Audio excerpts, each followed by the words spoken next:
Welcome to Behind the Paranormal with Paul and Ben Eno. We often talk about paranormal parasites on this show. And if you don't know what those are, just keep listening. But how many different kinds of these parasites are there? What are paranormal archetypes? Who or what was the Mad Gasser of Mattoon? Greetings and welcome to the 594th edition of Behind the Paranormal with Paul and Ben Eno. I am Ben, and those motley questions came from my co-host and partner in the paranormal, my dad. And this evening, we were scheduled to have a guest, but he had to reschedule. So we bring you an impromptu open line show to answer listeners' questions and all that good stuff. And we welcome your calls this evening as well. Numbers are 800-449-1240. That's from anywhere in the U.S. or Canada, or 401-766-1240 locally. Also, we will monitor emails, Paul at BehindTheParanormal.com for emails. Right, so let's go.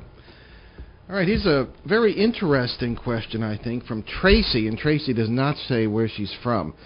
Ben usually reads these, but he has to, he also works here at the station. He's got some things to do. Anyway, what happens to a ghost if the dwelling that it resides in is demolished?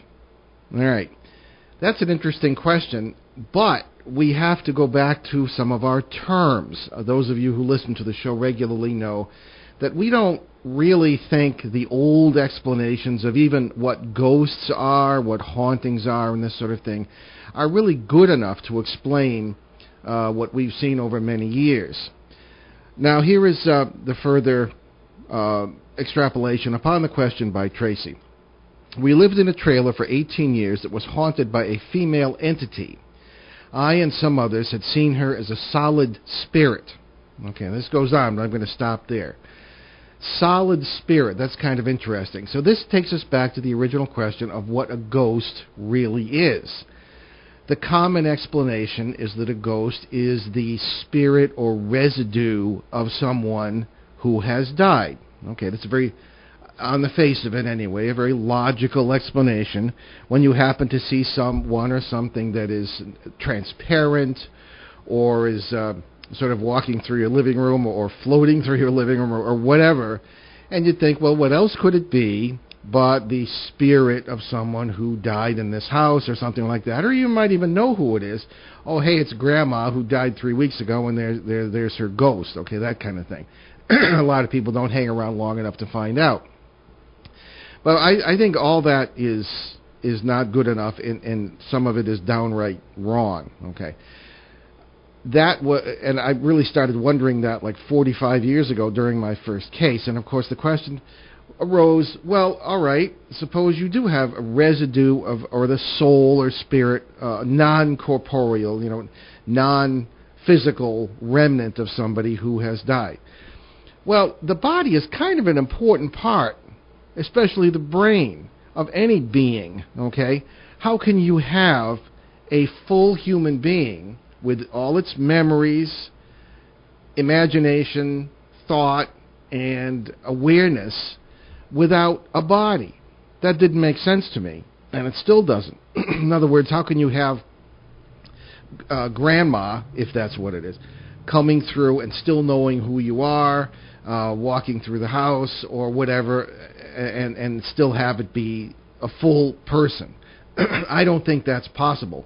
And it comes from a very old and kind of strange sort of philosophy, way of thinking, from some of the ancient Greeks, that you can have two separate worlds of matter and spirit. And even to this day, when you talk about the paranormal, people usually will talk about, you have the world that we see around us, and you have a spirit world that is kind of maybe next to it or maybe somewhere else. And nobody is really too philosophically sure, or certainly not scientifically sure, about how that would be organized or this kind of thing. And again, it doesn't do it as far as I'm concerned.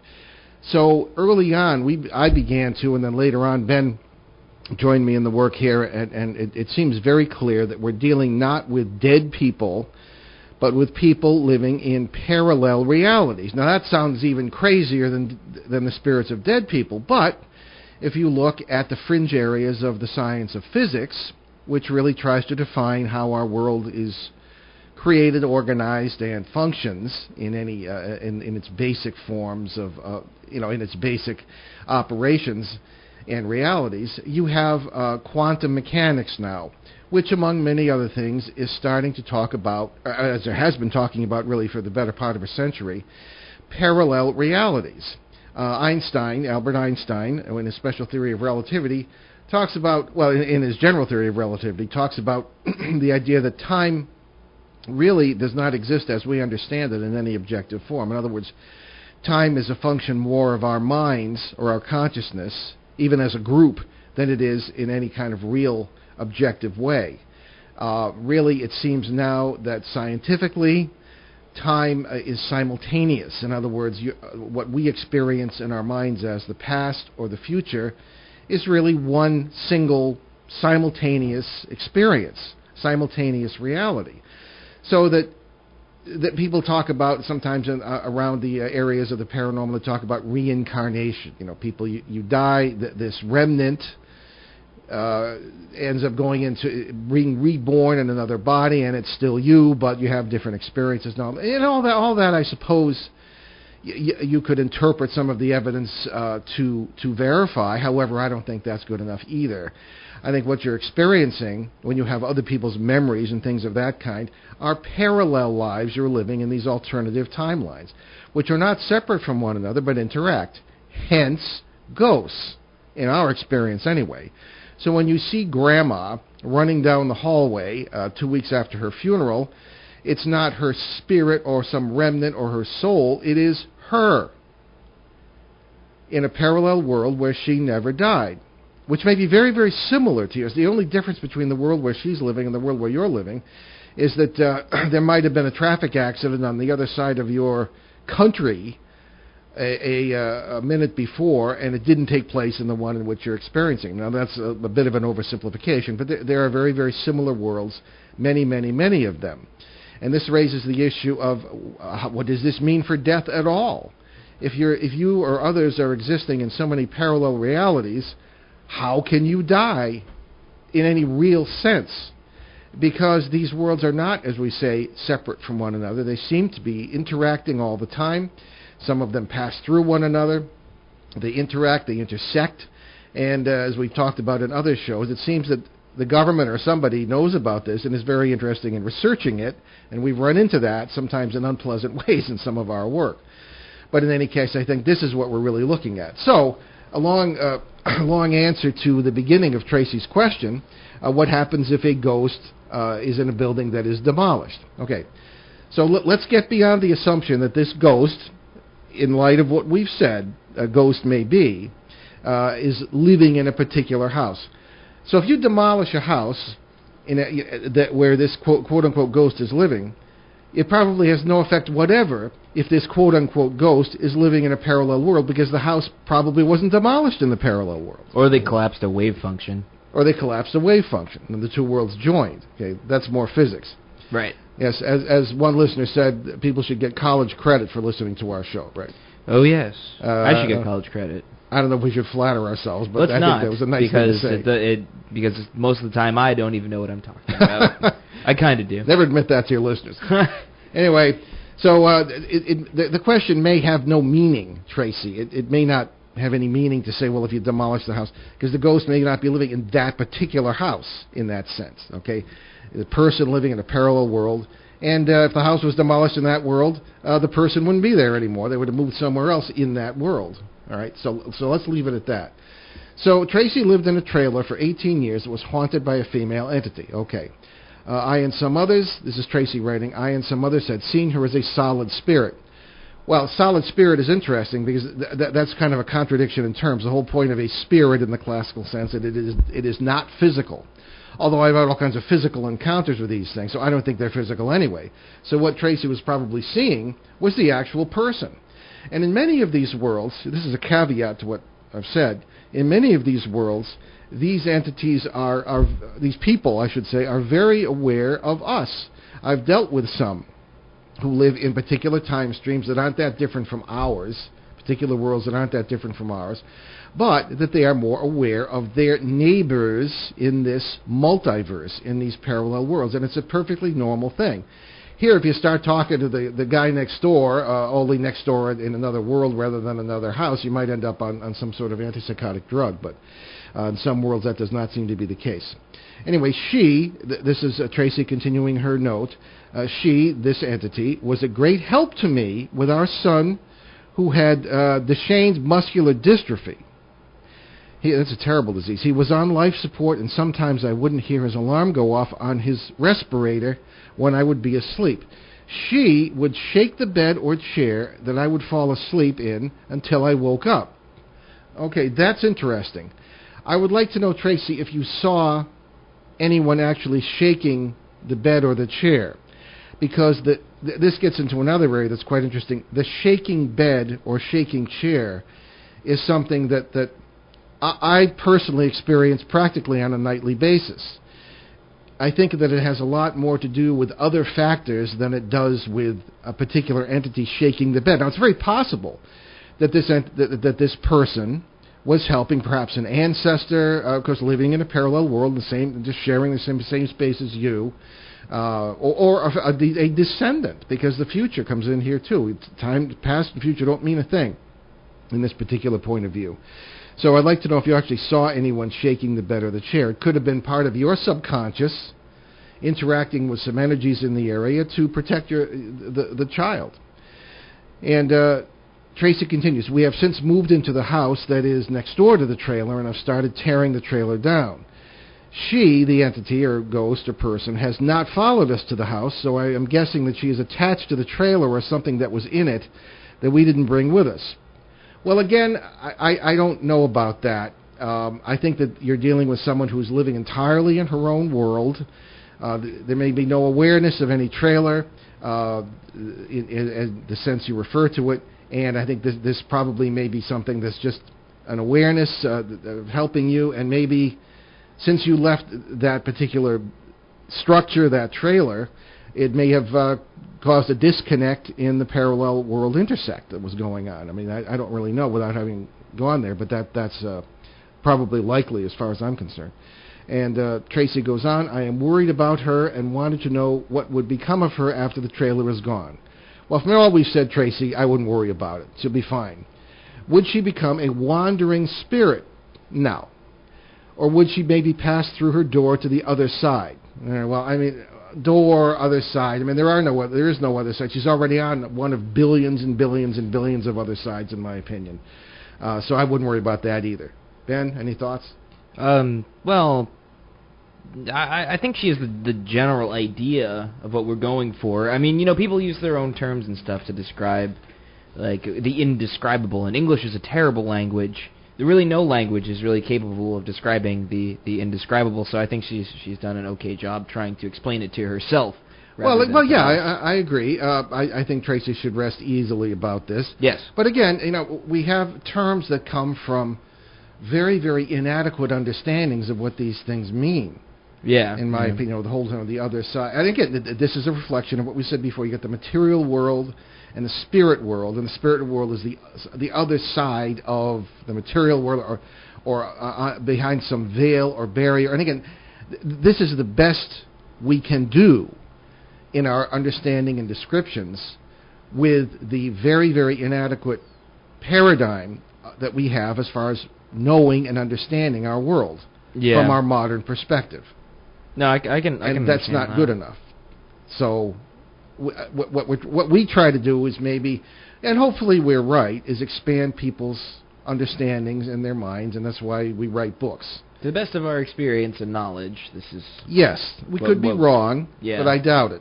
I mean, at least, and we could be not good enough either, but I don't think that's necessarily, I don't know, the case. Anyhow, so, all right, let's, we have poor poor Paula from Colorado, who describes herself as one of our Colorado groupies. She's always writing in and sending very good questions, but we don't always have a chance to get to the questions.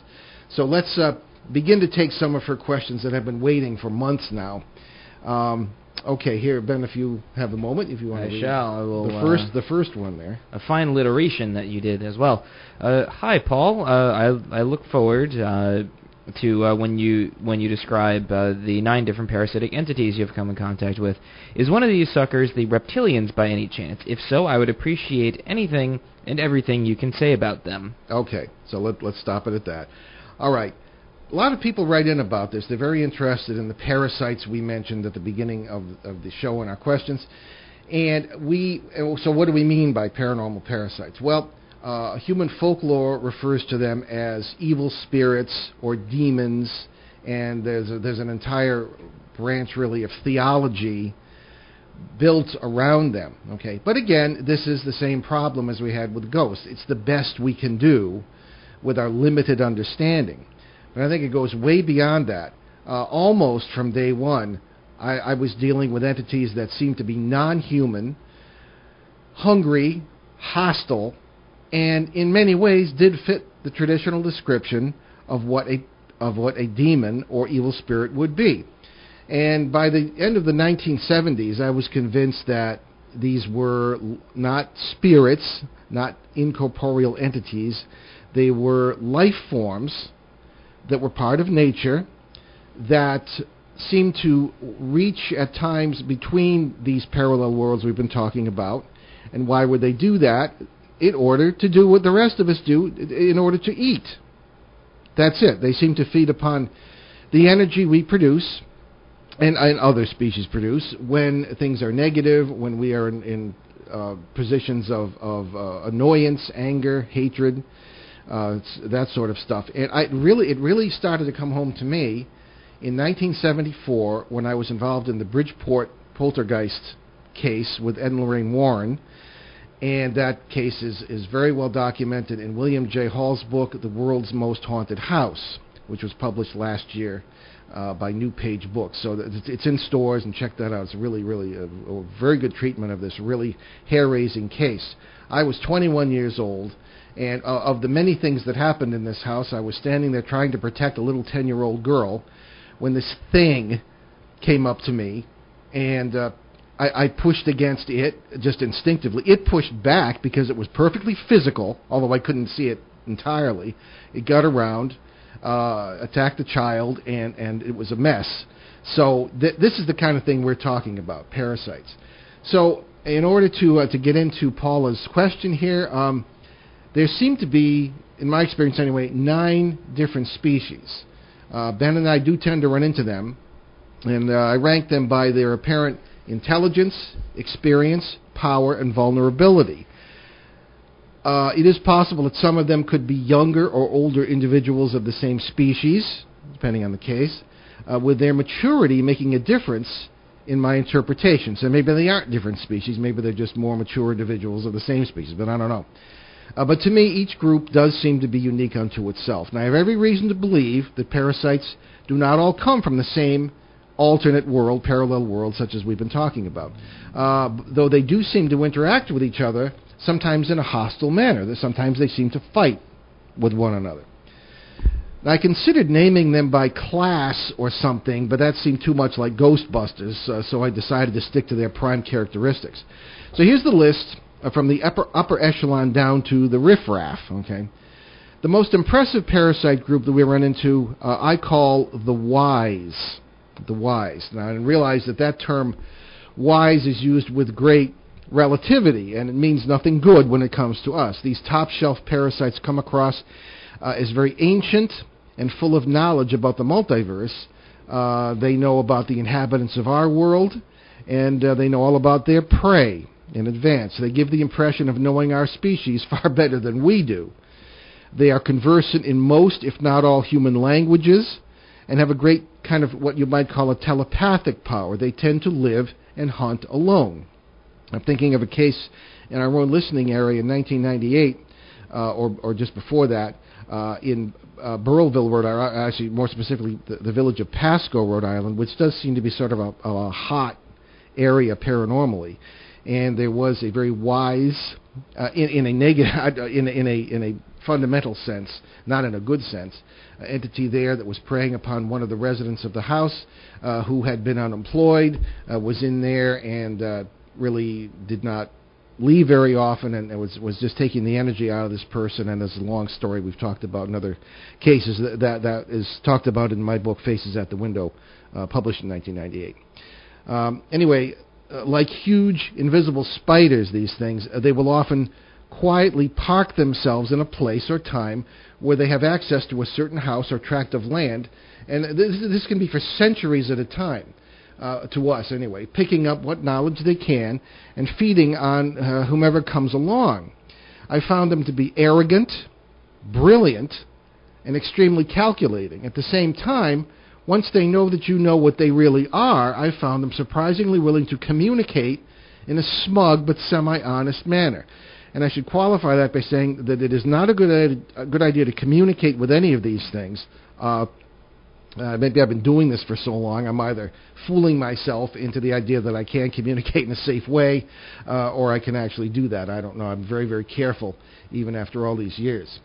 After the wise, there are the elders, as I call them, the elders. Like the wise, the elders seem to have great knowledge and experience, but they are more apt to work together and to be leaders among other species of parasites. This sounds really wild here, but this is what we say. They don't seem as interested in humans and human life as the wise, except, of course, as food sources. They don't seem to study us as much. Then there are the farmers, as I call them, number 3. These parasites seem to work quietly in groups of 4 to 8, at least that's what we found, and will attach themselves to a human family, tribe, or community for long periods. And when I say tribe, I mean we're talking way, way back in human history. When you look at the fact that you've got, it seems that our most remote ancestors seem to be monotheistic. They seem to worship one God, or at least a trinity of father, mother, and child God, of which very often culturally the human race was the child. And then all of a sudden, when the Sumerians came along, everything went to pot, and all of a sudden you had 5,000 or 6,000 gods, demigods, demons. And I wonder if that happened because parasites were messing with human culture in order to eat. Anyway, they seem to be feeding off the results of all this. Certain individuals among the farmers in that parasite group might concentrate on or be in charge of particular individuals in the human group. In other words, they might concentrate on certain ones. In other words, I know some farmers, particularly in England, that go out and they milk the cow at 4 o'clock in the morning. A certain person on the staff, or a certain son or daughter of the farmer might go out and have a particular cow assigned to it. I don't think it's all that different with some of these farmer parasites. In many cases, the parasites are so unobtrusive, so hard to notice, that except for feelings of presences or negativity sometimes, the humans have no idea they are being farmed. All right? Then there are the pack hunters, as I call them. This species is highly aggressive, highly provocative, and will usually concentrate on one human individual at a time. Unlike most parasites, they seem highly mobile. They can and will follow a person from place to place. There is always a leader. If they get enough to eat, they can become poltergeists. I've encountered them from time to time in cases of what is traditionally known as demonic possession.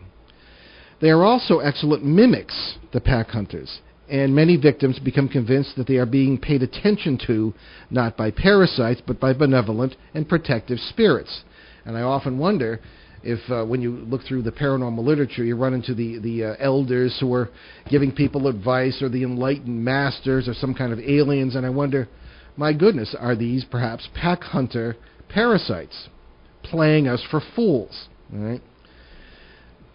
So actually, we will take our break a minute early if we could, and we'll move on. And you are listening to Behind the Paranormal with Paul and Ben Eno on WOON 1240 in New England's beautiful Blackstone River Valley. And we're answering questions from listeners tonight, and we're halfway through our list of parasitical entities. So stay tuned. We'll be right back with the rest of the list. Hi, everyone. This is your Mater D in the Tiki Bar, Joe Callahan, inviting you into the Tiki Bar every Tuesday night from 6 until 7 p.m. It's nothing but the best in Jimmy Buffett music for the full hour, 6 to 7 Tuesday nights, right here on ON Radio. The Tiki Bar is brought to you by Papa John's Pizza, 1049 Cass Avenue on the corner of Mendon Road here in Woonsocket. Remember, better ingredients, better pizza, Papa John's. It's the Tiki Bar right here on ON 1240 WOON Woonsocket Radio every Tuesday night from 6 to 7. Okay, we're going to talk about our charities later on in the show, but because I wanted to continue our list here that Paula from Colorado has been asking about for a very long time. So after the pack hunters, kinds of paranormal parasites have been talking about, there are what we call the rogues. The rogues. These loners have many of the tendencies of pack hunters, but they operate in complete isolation from one another. They operate freely through Ouija boards and seances, which are practices we vehemently discourage, and they're very often responsible for poltergeist or possession cases. So here's our second group of parasites, the pack hunters and the rogues, who may be responsible for what are called poltergeist cases or possession cases. Now, what a poltergeist is as I described back in the case in 1974 in Bridgeport, they are generally thought of by scientists who look at this as some sort of energy produced by a particular person, particularly a child going through great trauma or this sort of thing. Yeah, but again, I don't believe that's good enough. I mean, I've seen these things close up, and I think the people who come up with the theories have not seen them close up. These, to me, are parasitical entities that are attracted by the dinner bell of negative energy being produced in a family, and also having the right kind of geotechnic, in other words, earth energies, if you will, on the site to have all the ducks lined up so that they can manifest. Plenty of families and people have problems and issues, but not all, fortunately, have poltergeist phenomena going on in their homes. But I think so the ducks, as it were, are not lined up for that to occur. But in cases such as the Bridgeport case, that was unfortunately very true, that things were in line for that.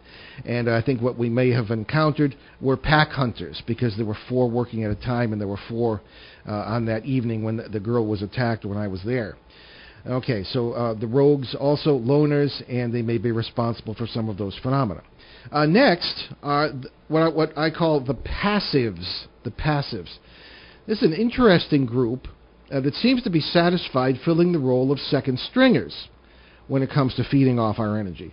Usually they're second stringers to the elders, a group we described earlier, but sometimes to other brighter parasites. In paranormal cases, we often find the passives in subservient positions, dominated, sometimes cruelly, by superior species. Ben, I ran into this in the Burrillville, Rhode Island case of 1998, yes, which we still monitor. Yes, of course. Out there in that vicinity, and we are still in touch with the owners of the house. And as a matter of fact, there would seem to be 2 parasites. One of the elder species, I think it might have been not quite the wise, probably one of the lesser ones, but still kind of high up, maybe one of the elders. Yeah. And no, I can see that. Then the second kind was probably one of the passives, because there seemed to be as a matter of fact, your mother, who does not really work with us because she doesn't like this stuff, well, that was the only case in 34 years of marriage that she came with me on, and she kind of picked up the same kind of thing. All right, so the passives, watch out for them as well. They seem to feed on the passives. They seem to feed on, in a manner of speaking, whatever crumbs are left after the elders are finished. Then there are what I call the lost parasites. There is a certain fascinating tendency among all parasites to forget their own origins and even their own identities the longer they spend attached to their victims or in worlds that are not their own. This seems to be present in human folklore, Ben. I often look back, wasn't there a film about Peter Pan, a Hook? Yeah. And the children go to Neverland, and the sister warns the little brother that, be careful, Neverland makes you forget. Don't ever forget Mommy and Daddy. I remember that line. Yeah. Because it reminded me of this. Some of these seem to forget what their own origins are. The longer that's absolutely fascinating. And that becomes evident as we approach the lower echelons among the parasite species, and it includes the ones I call the lost. The lost seem to operate as individuals, concentrating on one person even when there is little or no sustenance from that person. They often communicate verbally with the person, and I've had them communicate with me, and they will often give the impression that they need sympathy or even that they are sorry for the way they have to live. In one case in the American Midwest a few years ago, one of the lost was constantly apologizing to its human victim, its human host. And the host could hear a human-like voice but never saw the parasite. Very interesting. Then there are the tricksters. These are well known in human folklore and paranormal folklore as well. If any species in the multiverse can be intellectual lightweights, but clever at the same time, it must be these trickster parasites. These will get the energy flowing from their victims through startling pranks and unpleasant surprises. As with all parasites, their abilities to travel among parallel worlds will make it seem that they can manipulate space and time. You can very often be fooled by that. This apparent manipulation of space and time is something that H.P. Lovecraft, the great writer of paranormal fiction from Rhode Island and a distant cousin of ours, actually pointed out that it strikes terror into the human heart, kind of like getting up in the morning and finding the sun rising in the west instead of the east. We don't like that kind of uncertainty. Tricksters are often the origins of the enlightened masters and all these things we described before, space brothers or false spirit guides that have a field day among gullible psychics and mediums. Now, I'm not saying that every time something falls off your table it's being caused by a trickster, but I think that they are present in human life at times in order to feed, and they are well known in human folklore.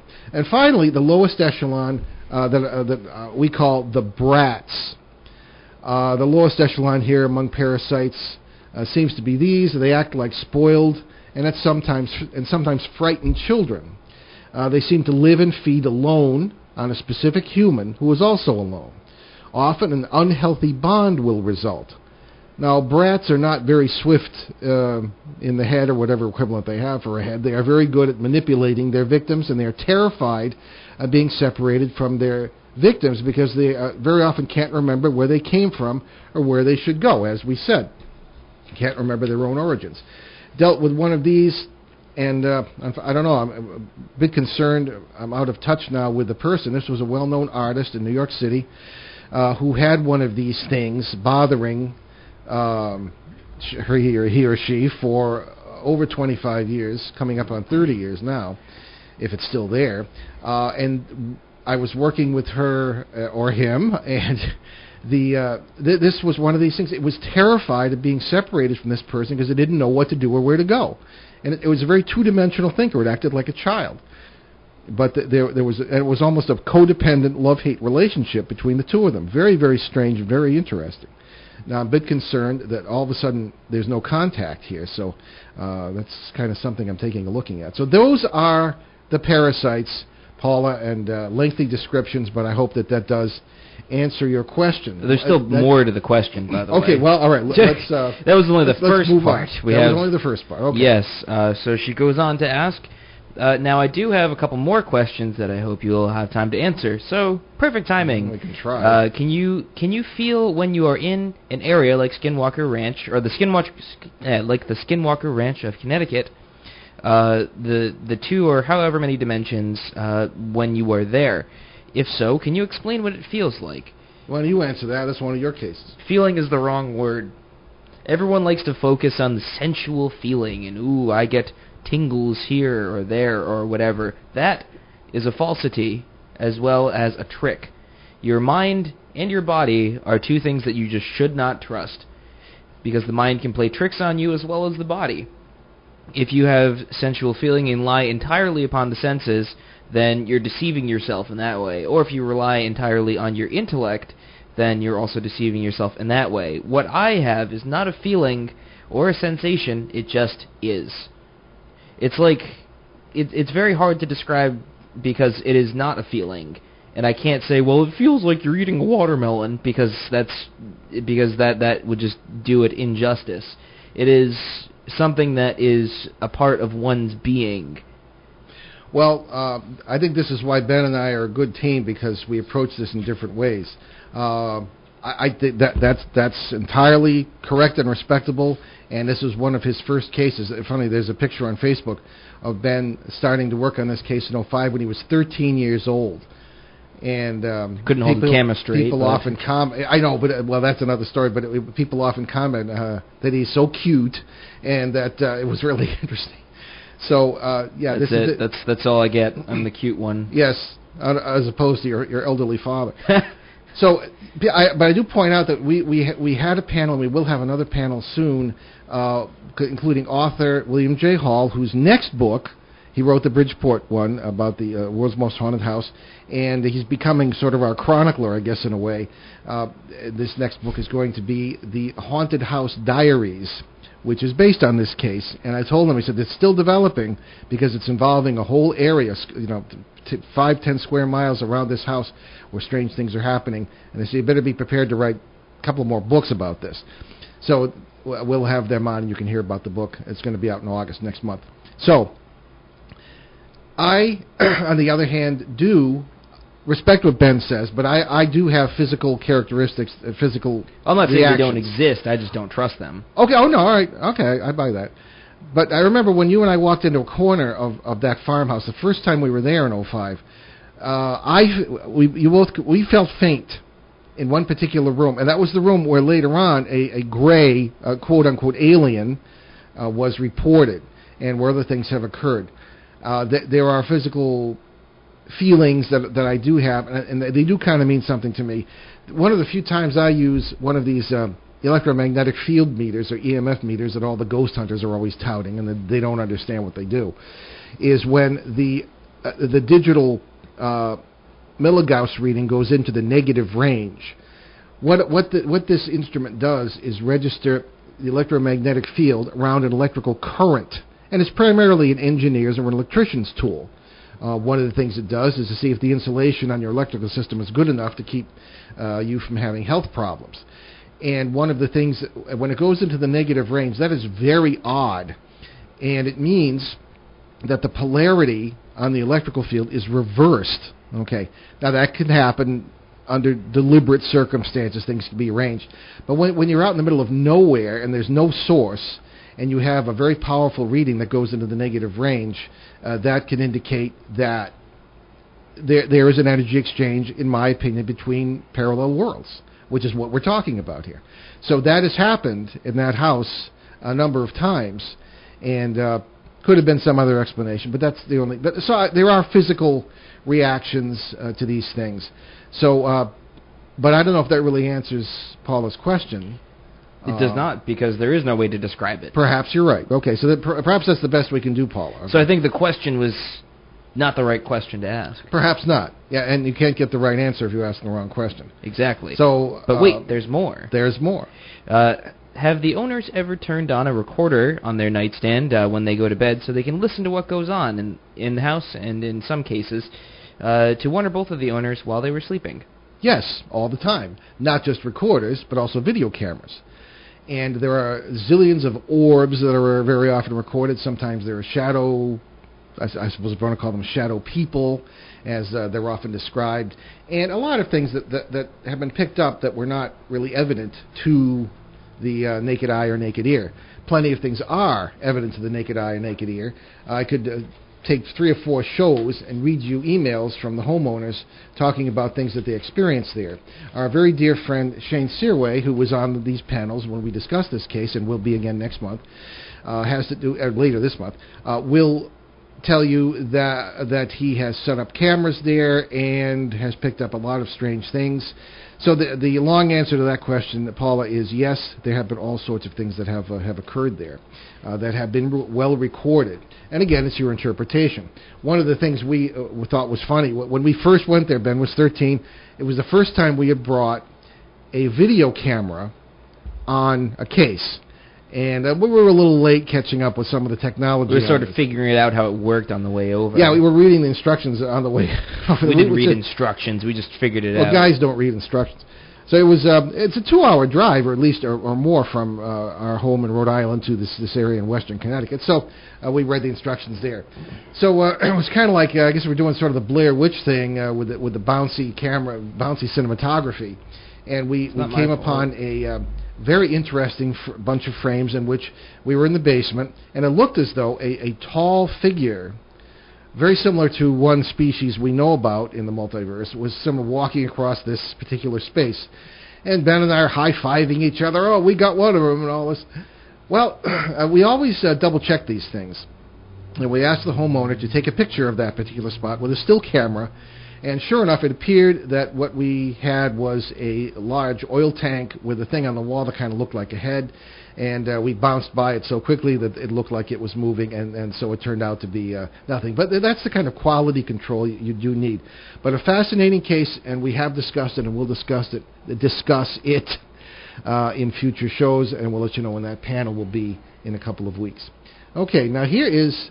I feel so bad for Paula that we haven't been able to answer her question. So here is another one that is kind of interesting. How about probably the second one down here at this point would be good.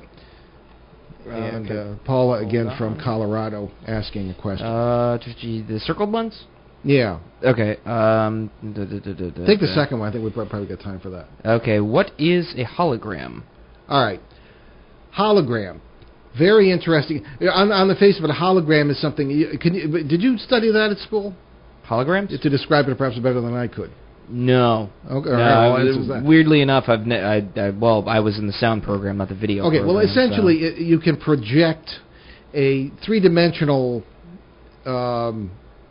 scene or object in something, and it's not really there in any physical sense, but you can put your hand through it. From what I understand, it's an optical illusion. It's essentially an optical to make illusion. It seem like it's 3D. It's like watching a movie or something with an image.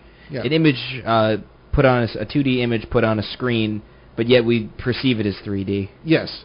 But it is a projection, okay? Yes. Now, of course, this raises the question, well, what do you mean by real? I mean, I have a cup of iced tea next to me here.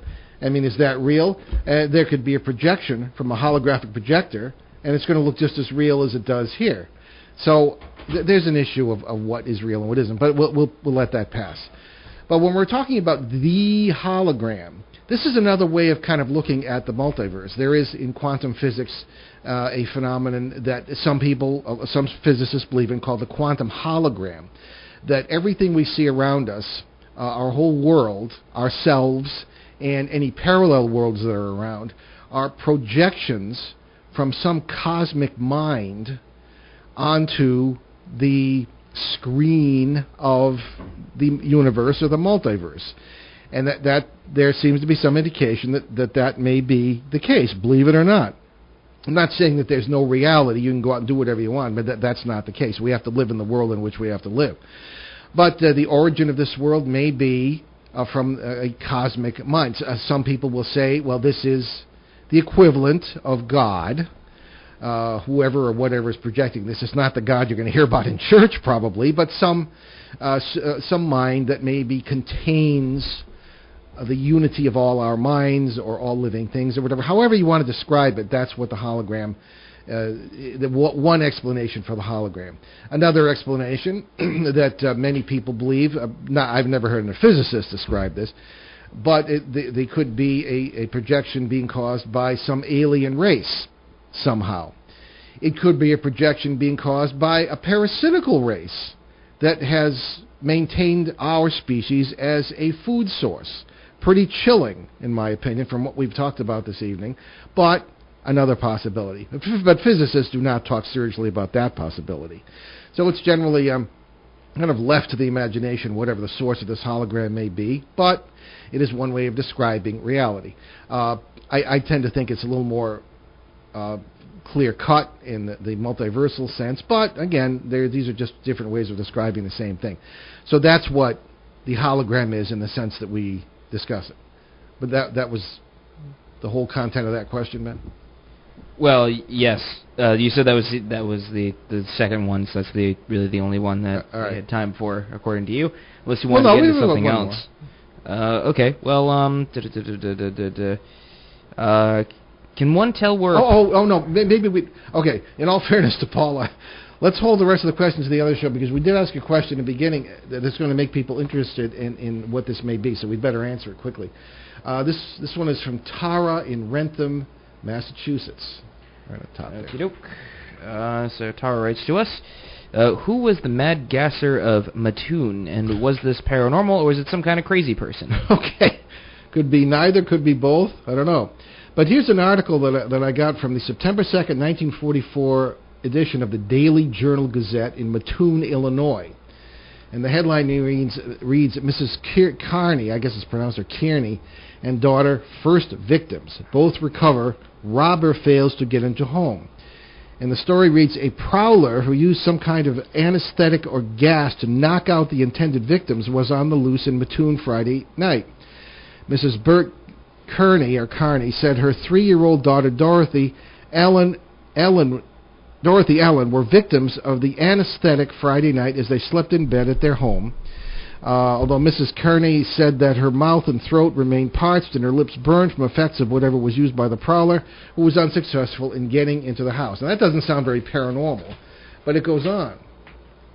This became known as the Mad Gasser of Mattoon, Illinois.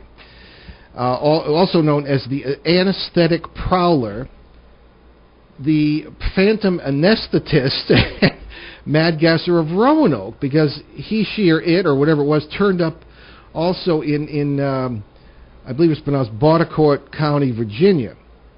All right. And now there were apparent gas attacks that occurred there in the early 1930s and in the mid-1940s in Mattoon, Illinois. So one wonders, now that's an awful separation in time and quite a separation in geography, so what was going on here? Now, some people said, well, the attacks were mass hysteria or government experiments or some kind of alien thing. The individual reports were connected, and the ultimate explanation for the events are all debated at this point. So this was what the Mad Gasser of Mattoon was, Tara. Now, most contemporary descriptions of this gasser are based on the testimony of this Kearney family in Mattoon, Illinois, which I just described. They did see the person or whatever it was as being a very tall, thin man dressed in dark clothing and wearing a tight-fitting cap. Another report made some weeks later described the gasser as being a woman and dressed as a man. Right? And of course, this is at night too, so who knows? And the gasser was also described as carrying what was known as a flit gun, which is an agricultural tool for spraying pesticides. You don't see those too much today, but when I was growing up, people were blasting DDT all over their gardens and hedges, and we all inhaled it, so there you go. But anyway, that was supposedly what was used to expel the gas. Now, the first incidents were recorded in Baudicourt County, Virginia, in December 1933 and February 1934. All right, and there are a number of cases there that people reported smelling an unusual odor and were overcome by a feeling of nausea, and the odor and nausea returned again at about half an hour later, and there were people running around outside their houses and this kind of thing. Now, the strange thing with the Mattoon case is that this is 1944, right toward the end of World War II. And World War II started in 1939 with the German invasion of Poland, and Britain and France got involved, but the United States didn't get involved in World War II until December 1941 when the Japanese attacked Pearl Harbor. The Japanese were allied with the Germans during World War II.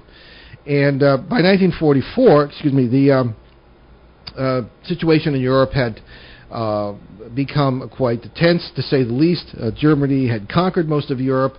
The invasion of Europe by the Allies, the Americans, the British, Canadians, etc., took place in June 1944, and things still were not winding down. So just because the war ended in 1945 does not mean that things were going extremely well.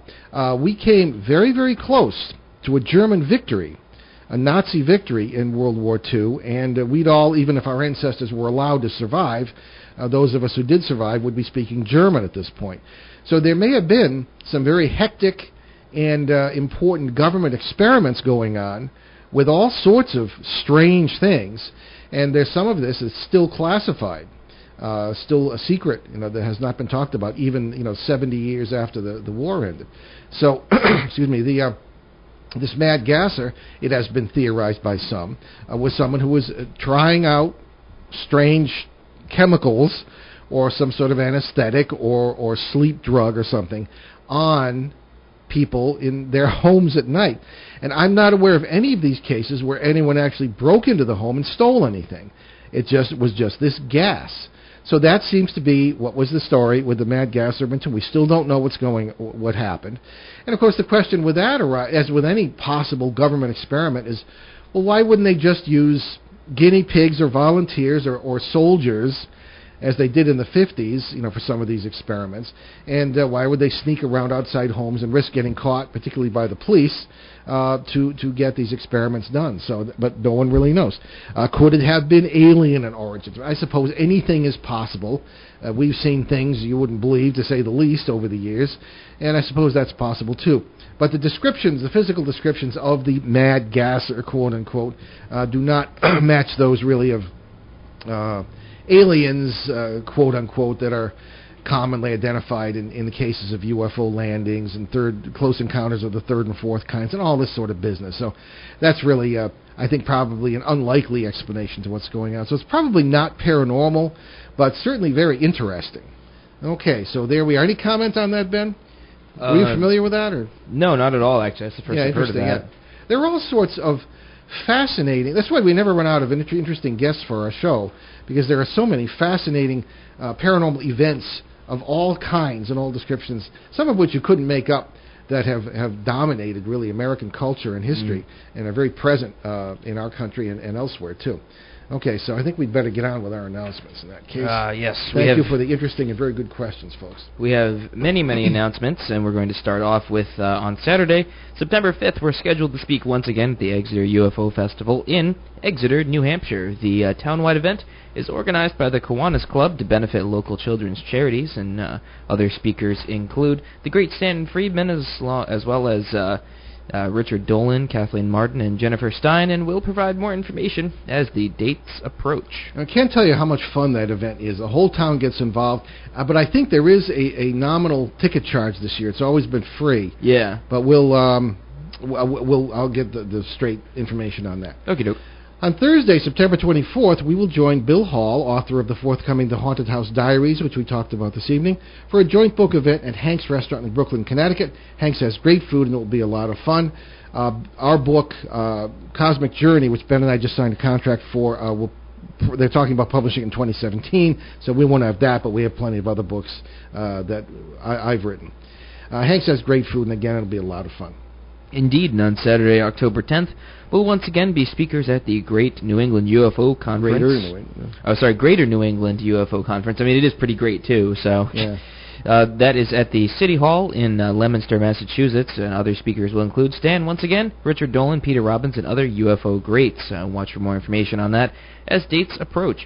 And visit our websites. That's behindtheparanormal.com, where you can find nearly 600 free podcasts of all of our past shows, including those from both ON 1240 and our 4.5-year run on CBS Radio, along with special shows and podcasts. And you can find my books on Amazon.com, Kindle, and all the usual suspects. But if you buy them directly at BehindTheParanormal.com, where we have an expanded online bookstore, I'll be happy to sign them for you, and you will help us keep all those podcasts free.